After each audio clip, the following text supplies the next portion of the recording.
Thank you, Gal. As you were doing that, I thought, uh-oh, he went back to, I had made a modification, so I'm just gonna check one thing. Yeah, it's all good. And I saw one little error. Hold on. I'm gonna be ready. I'm gonna be ready.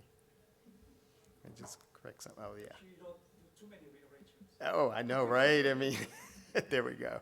Um, all right, folks. Thank y'all so much. I'm really pleased to be here and to have an opportunity to share some of my thoughts. And it's interesting. Parts of what I'm going to talk about showed up in different people's presentations. So forgive if you hear some overlap. And so that's one thing. Another thing I'd like to share with you is, as some of you may know, I'm an ag economist, but I've been at like a lot of different kinds of schools. And so I started off in Auburn in an ag econ department in rural sociology. Then I went to Tufts in the School of Nutrition. And now I'm at Duke in both the School of Public Policy and the Divinity School. So my world is kind of shifting, and you'll see that in the presentation. I look back at the email and about what I'm supposed to talk about, and these were the sort of themes that came up, linking ag production and commodity markets, and I'm definitely not going to do that. Novel data and methods. I'm going to talk a little bit about that and this idea about how we think about the work that we do. I'm really going to talk a good bit more about the fostering of interdisciplinary dialogue, and then what that looks like in terms of policy relevant work. I want to introduce an idea that I'm going to call just convergence. Again, being in the kind of world that I'm in, it is this idea of kind of coming up with different frameworks. And so I want to introduce this idea, and it is a work in progress, and so I'd love to hear your thoughts on it. So reflecting on my work, I realized that I have just been stumbling through research. And I've discovered that over time, I've discovered some themes in the work that I've done. And it's funny when you have a moment to look back, you start to realize that there's a rhyme and a reason, but you didn't anticipate it up front. And so what I'm going to do is call this sort of collective set of principles that I want to share with you, this notion of a just convergence. And I offer this as a framework for the work that you do and potentially as a platform for you to develop your work and beyond what I'm arguing. So the first principle when I think about this idea of just convergence, I'm going to come back. Oops, there we go, is this idea of focus on vulnerability and moving towards equity and recognizing that vulnerability is socially constructed. No one chooses to be poor. No one chooses to have health disparities.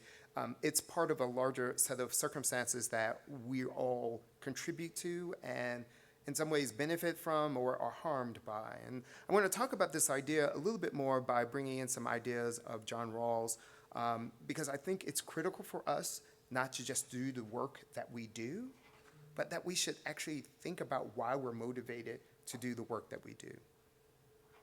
Second, and I've heard this in many different ways, but I'm going to repeat it, no one discipline can address these complex issues that we're trying to address, especially in the food and nutrition space. Agricultural economics, the name itself automatically tells us that we bring together more than one discipline. And I think this is an important part of the work that we're trying to accomplish. But in this, it is critical for us to always maintain a level of intellectual humility, recognizing that different disciplines have something to offer. And I will say, having been a part of different spaces and coming in and saying that I'm an economist, I've gotten some pretty dirty looks, and there's this sense of, you guys think you know everything? We don't. And I think we all know that. Third, affected communities should have a voice and contribute to the creation of the research that we are engaging. A fourth principle is this idea that research should have clear policy orientation. And I don't think that's so surprising for us, but if you look at some of the work that we do produce as a discipline, there's not always a policy connection. It's interesting, but what's the so what? The fifth and final principle, the fifth and final principle, researchers should employ rigorous methods as fit for purpose. High quality, sound research is necessary, but it should focus on addressing the question rather than the method. I want to share a little bit about my sort of upbringing because I think it's relevant for this conversation. And I really value the idea of we are people of histories and we come to the work that we do not by chance. There's something that motivates us. And so my family, my social location, my identity prompted me to focus on issues of vulnerability. And this is the first principle of this framework. As a child, I was raised to care for the most vulnerable, the least of these. Admittedly, as an only child, I still struggle with self-centeredness and not sharing well, but still my community and my family continue to challenge me to recognize the needs of others, to acknowledge that the goods of our society are not equally distributed, and that we need to effectuate change to bring about a better distribution of these benefits. The basis of this belief is rooted in my upbringing, but I have been heartened by reading a little bit more broadly and reading the philosophical work of John Rawls and recent interpreter of Rawls's theory of justice, Daniel Chandler. He states that simply society should be fair. The imbalance of resources that leads to food insecurity in the United States or anywhere, along with the attendant consequences and associations, reflect an inequality that no one would choose, and that we should create our society and the rules and even the policies that we're thinking about as if we were behind a veil of ignorance in the Rawlsian thought experiment. That is, if we didn't know how our lives would turn out, we would create policies and structures to benefit everyone. And therefore, we need to be aware of this idea of the work that we do has significant implications for justice, and we should acknowledge it and lean into it. Basically, food insecurity and a lot of the conversation that we were discussing today, food insecurity is just unfair. And I know as economists, we don't often talk about things being fair or unfair, but it's unfair. And therefore, as a society, if we want to live in a just society, we need to work on those things that will allow us to address these challenges. We would investigate these and we would create policies to rectify these issues, and that's what I'm describing broadly as just convergence. Over the last 4 years, I've had the opportunity to work on a National Science Foundation grant on food waste. And I know that seems a little unusual or out of the range of topic, but part of the network that we are a part of, and people like Brian Rowe and Brenna Ellison are also on this network, it comprises of 40 different scholars across the United States from 15 different universities and a variety of disciplines. And we all have been working on this idea of convergence as a guiding principle. And NSF has deemed convergence as one of its 10 big ideas for the future of NSF investment. I don't know what that's going to look like going forward. But this was something that came out in 2016. And convergence, which extends beyond transdisciplinary or multidisciplinary research, has as its guiding principle a defined, compelling problem in which food waste is one or food insecurity is another. Whether there is a deep scientific question or a pressing societal need, all of this, the question is, does it prompt for that it does prompt for a deep integration across different disciplines. Gropp in 2016, he was a part of the American Institute for Biological Sciences, argues that for a convergent research, we learn from NSF augments a more traditional disciplinary approach to research by framing challenging research questions at inception and fostering the collaboration needed for successful inquiry. And we heard that in multiple presentations today. Will Masters' work in particular is that example of that kind of integration that we're talking about. And not just his, but others also did this as well. Thus, projects addressing food and nutrition issues, especially food security, are a significant societal challenge and therefore demands multiple disciplines, including economics, nutrition, public policy, logistics, you name it. All of these can work together to help address this complex problem and move us toward a just response. The convergence work can be accomplished by researchers alone, right? You could bring together amazing researchers and solve a complex problem in theory, especially if the research question is more fundamental scientific inquiry and it's distant from the connection to other societal needs. But in a 2024 paper by Castro Diaz and her colleagues who were working in Mexico or at the US-Mexico border on water security, they argue that for the integration of participatory action research, in addition to convergence, and this research would involve both of the affected communities in the research design along with the academic teams. Research should be developed in collaboration with the community rather than being imposed upon them, which is a central theme of this work of convergence or participatory convergence. Community engagement or collaboration is not an absolute approach, though. Some topics are not suitable for collaboration with the community due to the technical complexity. The community's needs may be too narrow or specific for generalizability, or issues that communities need to address just on their own. By the same token, academics don't necessarily need to work with community groups because of some of these same challenges. Our focus can be too narrow or not generalizable to the needs of these community members. So for example, and I'm going to talk a little bit more about this in a moment, the Thrifty Food Plan work that Park mentioned, as he already mentioned, it's an optimization model used to determine the maximum benefit levels of SNAP, and it's an important topic, right? However, I am not sure that many, members of households who are SNAP participants want to necessarily learn about the TFP. Not saying that they aren't interested or concerned, but I mean, talking about the log linear model, there you go. Quadratic. So my point made. While a project like this may affect communities, SNAP participant communities' engagement with this work may not need the same level of community engagement as other projects. And Castro Diaz and her colleagues suggested a continuum of community engagement, that is appropriate to gauge our work in the partnerships. Beyond this, Castro and Diaz and our colleagues also talk about this idea of actionable research and says that this is necessary for participatory convergence. But actionable research may solve a particular problem for a moment, but just convergence should actually be focused on policy. And it should look at systems of change through policy levers to address these inequalities that I mentioned at the beginning of the first principle. And with this actionable research, while it may address localized problems, a policy focus can alter structures and that lead to inequality and change mindsets about the challenge. A project that addresses nutritional quality at a food pantry is actionable. But research on SNAP policy may have the implications of affecting national concerns. Now, the demands of academic journals, as we know, require research that is advanced and rigorous. And I am not questioning the need for rigorous research.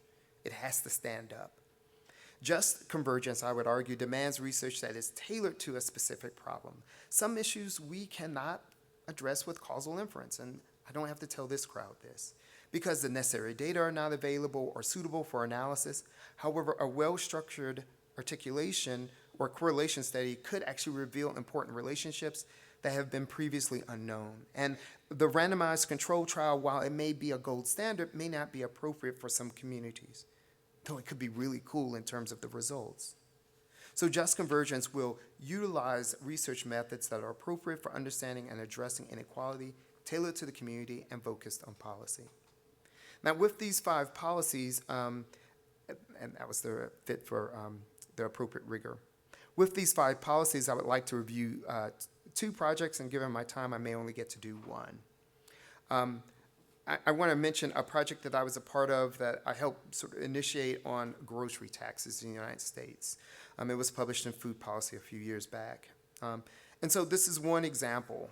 I lived in Alabama, as I mentioned earlier, and there was a community group called Alabama Arise that was deeply concerned about this grocery tax. And for those of you who are unfamiliar with the grocery tax, it is a tax on food that you purchase at the grocery store, right?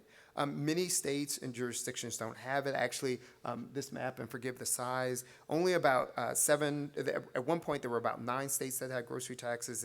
It was 7 by the time we did our study, and there are a few states that have actually dropped out. This community group, Alabama Arise, was deeply concerned about this issue, and they said, well, it just makes common sense that we shouldn't have grocery taxes. Higher food prices means that people will be food insecure. Duh. However, they really didn't have empirical evidence to make the point. And so with researchers across multiple universities, because collecting this grocery sales tax data was really hard, we were able to actually show some evidence that the grocery tax led to some level of increased food insecurity in the jurisdictions where it existed. One of the challenges is that after this paper was published, I would get calls from the media about this project. And one of the things that I was always asked is, so if you get rid of the grocery tax, this is important revenue for the state, what does the state do? And one of the things I think is important is that it would have been great if we had had someone who had legal training or public administration to actually help us better think through, if you get rid of one tax, what do you do with the revenues that are needed from that? And while I would love to say that the work I did actually led to policy change, I will say that the state of Alabama did actually lower its grocery tax. I would love to claim that it was because of this research, but I don't know that. But what we did see is the state actually lowered its grocery tax, and maybe it was because of the lobbying, maybe it was because new evidence actually showed the negative consequences of that tax. I'll just mention very quickly, the last project is one on the Thrifty Food Plan. It was a collaboration with Park Wilde, Lin Fan at Penn State, Sarah Foltz, who's a nutritionist. And I'll just make this one point about this. I think it was a really important project that we engaged in because the Thrifty Food Plan is a critical policy instrument, and I know, Park, you said, well, maybe it's not as important. I still think it's important. I know you fundamentally believe that too. But what was important is that we were able to collaborate with a nutritionist who does qualitative research, and so we engaged in a mixed methods approach. And I got to tell you, we applied 3 times the NIFA to get this project funded, and actually got pushed back on this project because we were trying to include qualitative work. Now, I know we're economists and we don't often think that's important, but there were some critical insights that we gained by participating in this qualitative work. We also worked with a group of food banks around the United States and learned some important insights about the needs of their work and also the needs of the community members who were affected. So this idea of trying to address these justice issues by working with community partners. I'll skip that by just saying my hope for this conversation is to really encourage us to think about why we do the work that we do and to motivate that work in issues of justice. While I know that this panel intends to look at new methods and data, my hope is that we can reframe our conversations and the work that we do to consider what modes of work we can engage, what principles we should use to support the best work possible to advance nutrition and health, and to address the inequalities that exist in our society. So I hope you can find these 5 principles as a useful conversation starter as you begin and continue the work that you're doing. Thank you for your time.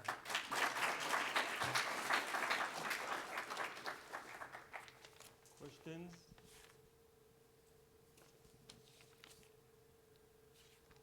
No, your turn to talk. Okay. Thank you all. Thank you, Norbert. Use this one, then you can get it back. Here, you can have this. I'll put your.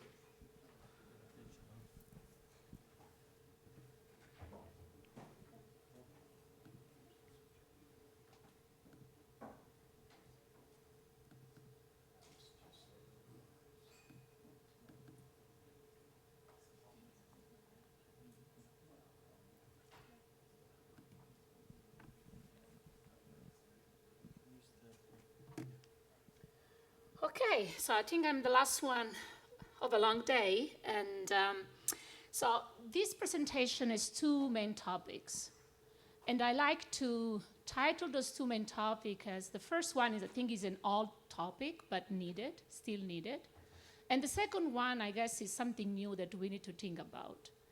And so since I started my experience or my, professional journey in applied economics, in agricultural economics, my main question was, okay, we have what we have and how we can use what we have and what is the mission we have while we use, our data and our methods. And the second one is, question what we have all the time. Just don't use or don't get those things as defaults, and then apply what we have without questions. And then the second, main motive in my career has been, okay, then what's next? And so this is more or less, how I frame this presentation. And so when I was working on the presentation, my main point was how can we inform policy as applied economist? And so I got to the first topic, which is basically based on a work I have done with David Just in a book chapter for the Handbook of Agricultural Economics a couple of years ago. And in this book, we have basically reviewed a bunch of policy or food and health-related policies in the last 25 years that have been implemented, mostly in the US. So we go one by one, we review all the studies that have been done in the space of economics, agricultural economics, behavioral economics, and then we also go and look at, okay, what other disciplines have done.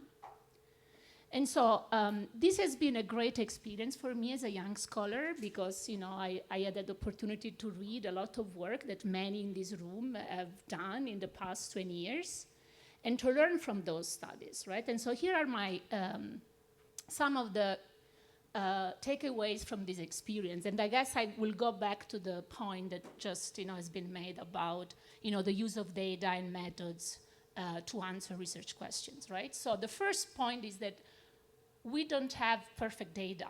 And I guess, that has also been the point that Spiro has made today. There is a need of new data to inform policy.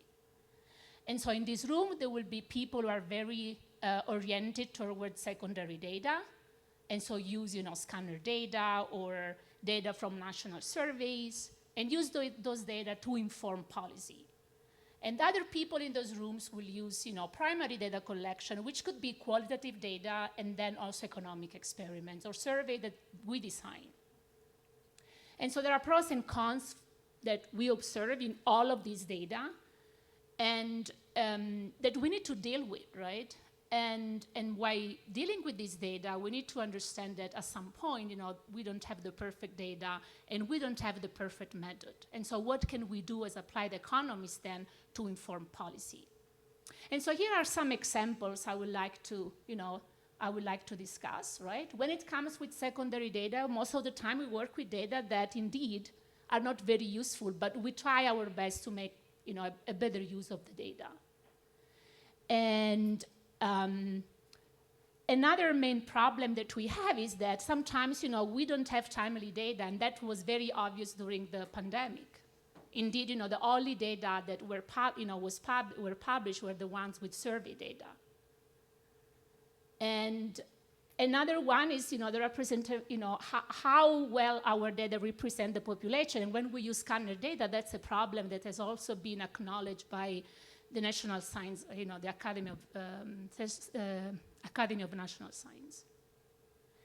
And in addition, given those structure, given the type of data we have, then we need to deal with a lot of, modeling issues, right? Self-selection bias, price endogeneity. And in many instances, you will see those papers where, half of those papers, so 70% of those papers deal with data and methods, and then the remaining parts are about policy implications. And then when we go to our policymakers, it's very difficult to translate those findings in something that people will understand. And so, then a lot of other people say, okay, now let's use economic experiments, let's use data that we create, we know what we want, we can solve endogeneity, and there is a lot of work done to inform policy by journalists in the econ space, but also a lot of people doing the same type of work in food and agriculture in our field. And so even here, it's very difficult, right? Because most of the time, those experiments are done only one time. And so the point is, what is going to happen? Will I observe the same outcomes in a year, in 2 years? And then what we also do is we simplify the environment where people make choices, and so, we have a very low external validity. And so, but what's the point of all of this, right? This is boring, these are methods. But then to me, the main point is that when you look at the effects of a policy, and you need to go back to your policymaker to provide, to inform policy, you will realize that in academia, there are findings that differ, even from the same policy, depending on the data, depending on the methods, and depending on what people do. And so this is basically, a very brief summary of what we found here. So here is the example of primary data versus secondary data. 2 studies looking at whether a nutritional label is effective, and depending on the type of data, you will find a different outcome, right? And so when we provide policy recommendations, the question is, as applied economists, should we just communicate the finding of our study, or should we also, provide information about whether there are mixing findings in academia and why there are those mixing findings? But then we go again, the example of a soda tax. Here we are using, econ versus, other disciplines. And even here, this is more obvious, right? The results are different, and we all know as applied economists that causal inference is important. And, in my opinion, I may be wrong, there are maybe different opinions in the room, but something that is relevant is also, when you have a causal inference. And the last one, I guess it's again the same, right? We are using the same data, exactly the same, data set. Again, depending on how you address most likely endogeneity issues or self-selection issues, you're gonna get different outcomes. And so this has been, the work that, the takeaway is that we don't have the perfect data. And when I look at papers published in Journal of Health Economics, or even very, top 5 econ journals nowadays, they don't use only one data set. They use multiple data sets to inform policy. And so maybe we should be less snobby about primary versus secondary data and try to work together to inform policy in a more effective way. And then, after reading all of these papers, I would say maybe 250, 300 at a time, I started kind of questioning, right, the type of assumptions we have, regardless of the data, we have. And so when you use scanner data, right, you analyze what people buy. But you don't know what was the consideration set. What was the environment?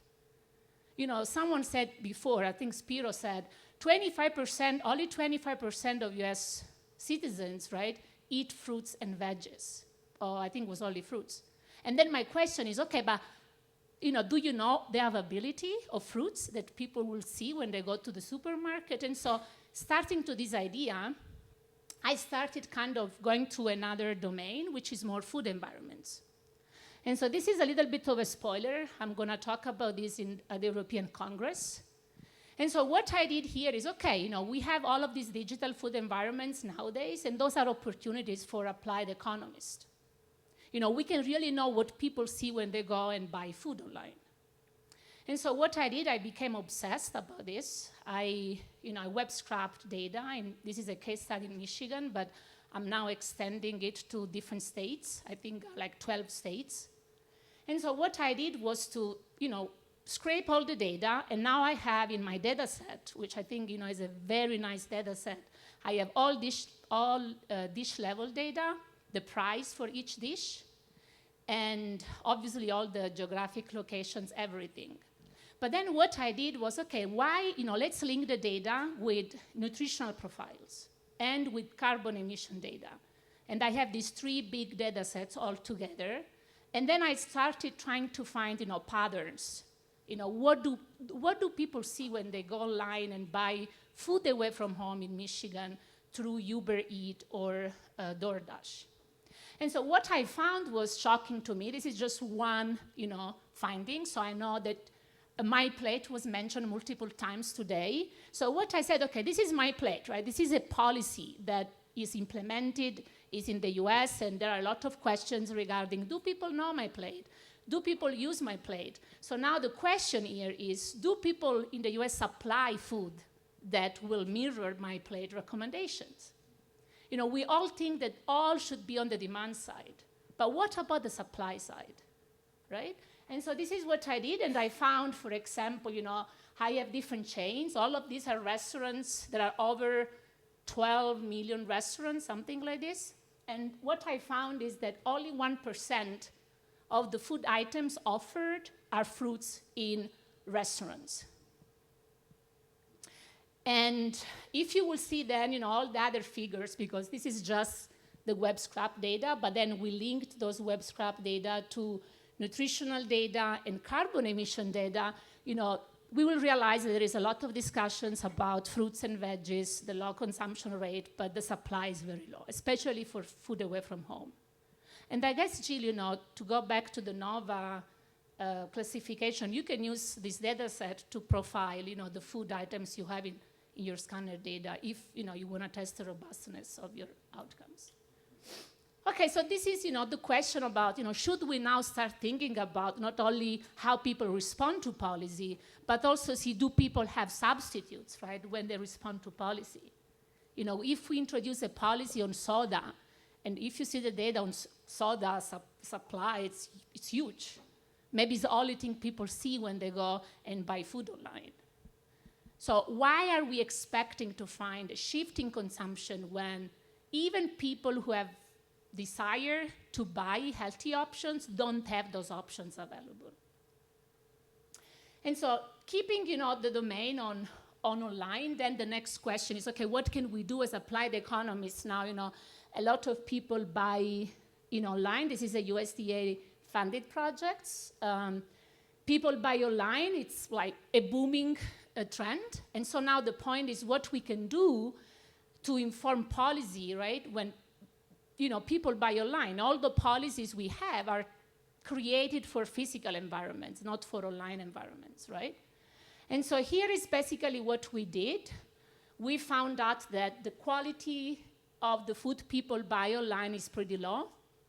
And my web scrap data actually confirm the trend, but we also see opportunities. Why we don't think as economists or applied economists we can inform policy and think about how can we use existing policies to make them digital. And so here, we developed this app where people can buy food and we deliver food to them. Basically, it's a little bit crazy, very expensive, but and so here, is one example. I have 3 examples here. I think I started from the first one. How to make the label, right? A label more salient. And why is that? Because in many instances, in physical food environments, people don't read because they don't have the time to read. When they go online, they read more, they search more, and so maybe this could be a more effective tool. Same comes with the tax.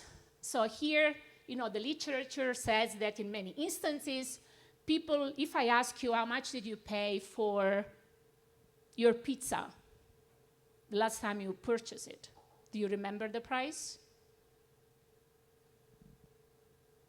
80% may say, I don't know. Or maybe you have a price, and then if I will follow up with another question like, are you sure about the price you paid? More, from 0 to 100, you will say, maybe just 20%, right? I'm sure the rest I don't remember. And so this is one of the main reasons why when we think about fiscal policies, they don't work well, because people don't see difference in price. First of all, because it's marginal. Secondly, because they don't see it. They see it at the end when they pay, together with all the other items. And so here what we're trying to see is what if we make, these available to people so they can see the price, what will be the response to that? And the last example I have, which I'm very excited, is something I submitted to the USDA last year, so I don't know what it is or whether it's gonna be, funded. I got an email, maybe yes, maybe not. But, the idea is, my plate can also become a digital tool where, we can inform people about, this is the recommendation. And, you can also provide, the swap option where you say to people, look, your order is out, it doesn't align with my plate, and you can make a different choice. You can, shift the choice and so on and so forth. I guess, those are the three examples I have here. Again, here another takeaway is that, food environments, I think, are very important, and I hope that, in the future, many of us will work also on the supply side and also see how policy will work under different food environment constraints, not only just assuming that it doesn't really matter, and then also to think about new ways to implement policy to inform the policy debate. That's all I have for today. Thank you.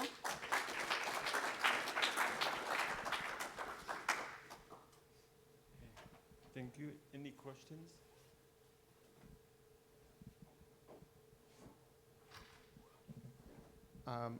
Great presentation. I'll start off with a comment.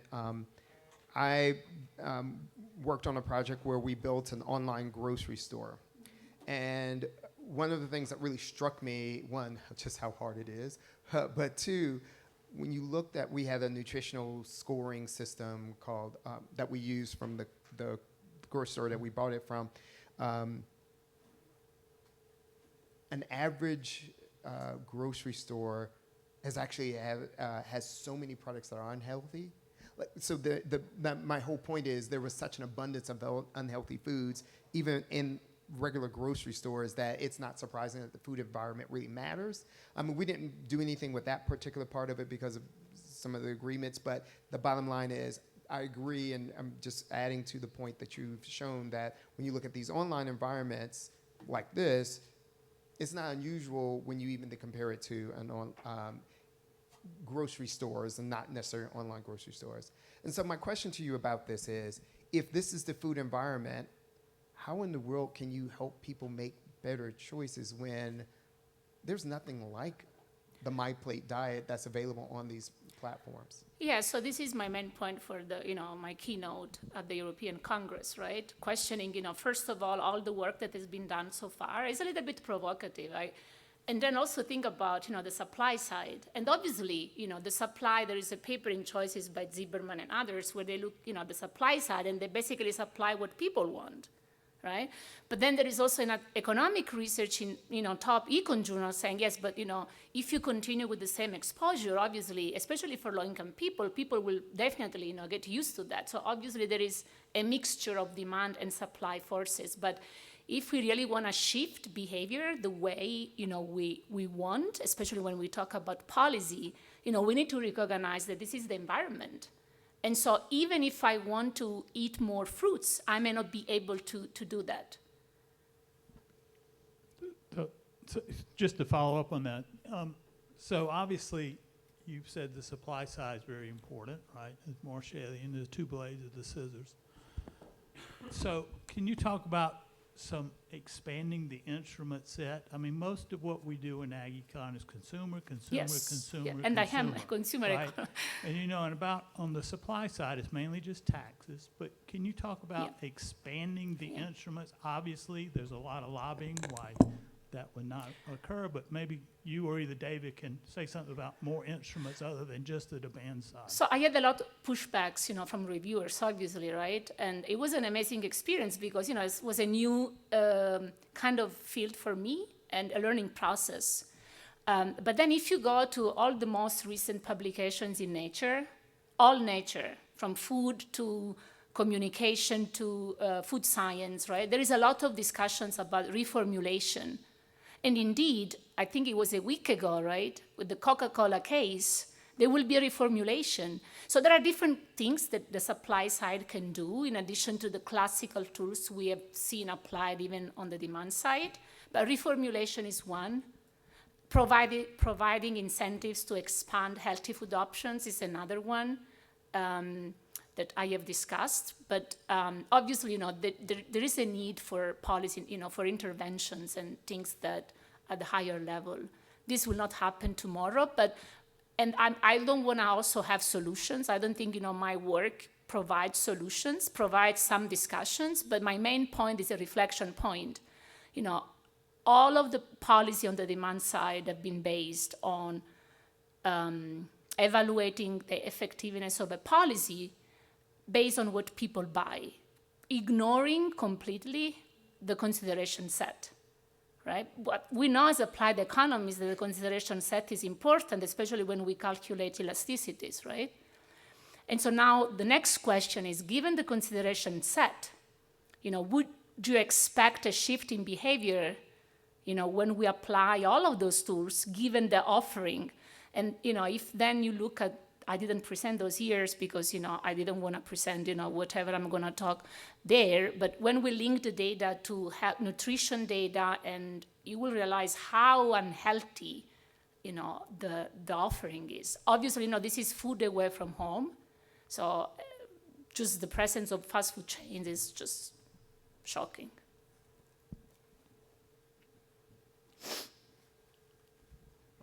I really, it's an excellent presentation. Thank you. I think one of the key points, I think I tried also, is that economics is supply and demand. And what happened with all this big data, we basically, there are three elements in my view in economics: supply, demand, and theory. Now we don't have a theory. Our theory, saying elasticity is not theory, it's basic numbers. But we cannot tell a story. Generally, the first thing that I went to Mars, they told me, don't do any demand, that's for dummies. Honestly, that's what they said. Yeah, I trust that. What we want you to do is to design supply chain. And I really think that in order to understand how the world works, you understand how people make supply chain, how people present supply chain. And then you realize that fruits and vegetables you can have in California or Italy because what you get is really tastes good and you know how to move it. If you go to New York, unless it's very difficult to get it. Unless you understand what is behind it, Yeah, for sure. you cannot understand what's going on. And to me, our challenge as a profession is to move from the things that we do very easily. To say, instead of having 500 different with some macro data, start to think about developing theory, working with supply chain, even case studies, taking agribusiness seriously rather than thinking it as a second-rate citizen. And I think then we will be much better. Otherwise, we will become very irrelevant. Yeah. I think I have some of those, future research directions. Obviously, there is a need for those new domains for sure. Yeah, thank you for this critical perspective on how much attention we pay as economists on the context of the data we are using. On this point, I wanted to have your take on the use of, let's say, meta-analysis and systematic literature reviews, since they can be helpful, right? But at the same time, they are like pulling researches from very different contexts, and after their publication, people tend to over-rely on them and make simplistic conclusion about what is the state of the research. So I wanted to know what's your take on that. I think that maybe Zimmerman, answered already. This question is not about the method, but more about expanding the domain of the research we do and who we do research. There is more need to understand what are the incentives and these incentives on the supply side. Obviously, right, there are structural problems. There are reasons why the supply side does not supply things that are healthier. And there are also, response to what people want to buy. So people like to buy ultra-processed food. And there is also, part of the research, there is, something that Jill has presented before. There is research saying that there is an addiction component as well. So it's complex, right? I don't think that my study is providing solutions. My intent, not even a causal inference. I don't know what forces are determining what we are observing, but what I wish to give to the audience is just a reflection point. And then question the profession, how can we, better understand the environment under which we then evaluate policy, both on the demand and supply side. Thank you very much. Thank you. Now we want to hear from you. And for that, we have those 3 questions. We want to create a discussion and better understand what you have taken from the conversation, as well as what you think the conversation has missed. So for that, we have a few scribes, moderators. Can you guys just raise your hand? There's one there. Actually, all 3 are there. Yeah, you're also one of them. Can you scatter around? Now, the idea is for us to kind of scatter equally between the people, between the scribes, the moderators, and express your opinion, your questions, or your thoughts, specifically on those 3 questions that we have highlighted. If you feel there are other things you want to express, feel free. Now, what the moderator scribe will do, they'll document based on 3 questions, as well as if there are any other thoughts they put forward. This is important, first to me, to learn how to improve these events. But it's also important for us as a community to understand where are the gaps, what is missing, what we learned, what we understood, and what we think is our way forward. And I think as a collective we can go very far, but that's a way of sharing it. Now, if you want to say something but not on the record, that's completely fine.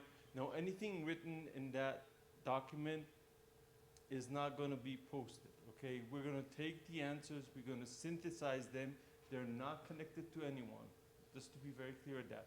They're not connected to anyone specific, and we just post them as a summary to the event when we post the event. The plan is to post the event in the coming 2-3 weeks, but again, time permitting, it might be a bit longer.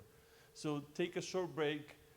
If the moderator can scatter across the room just to make it easier for people. If you see a group that has many people, please go to a different group. We're looking for your opinions, your thoughts, and there's no right or wrong answer. I just want to be very clear at that.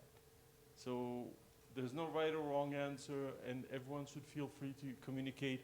That's the idea of creating these small groups so we can actually have a discussion.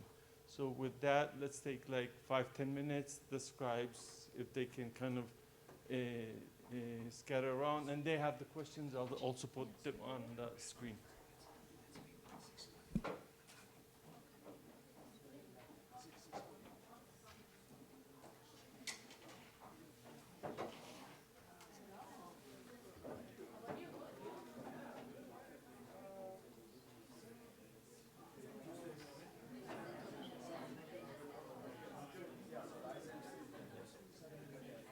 No, it's still under review, but we already implemented it.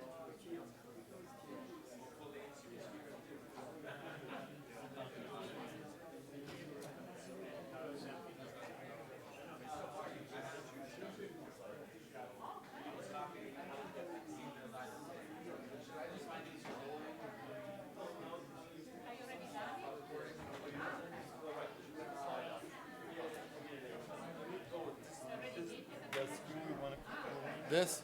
Yeah, this actually. Can we just open one thing?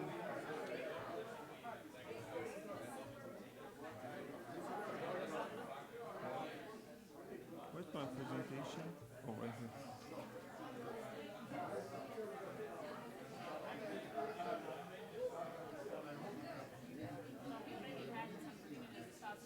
Yeah, when you finish, just make sure it's like this. But you take down and then bring it back to the screen. Okay. Oh, you don't need to do that? I mean, we still haven't analyzed all the details, so maybe we can follow up on if we have something, but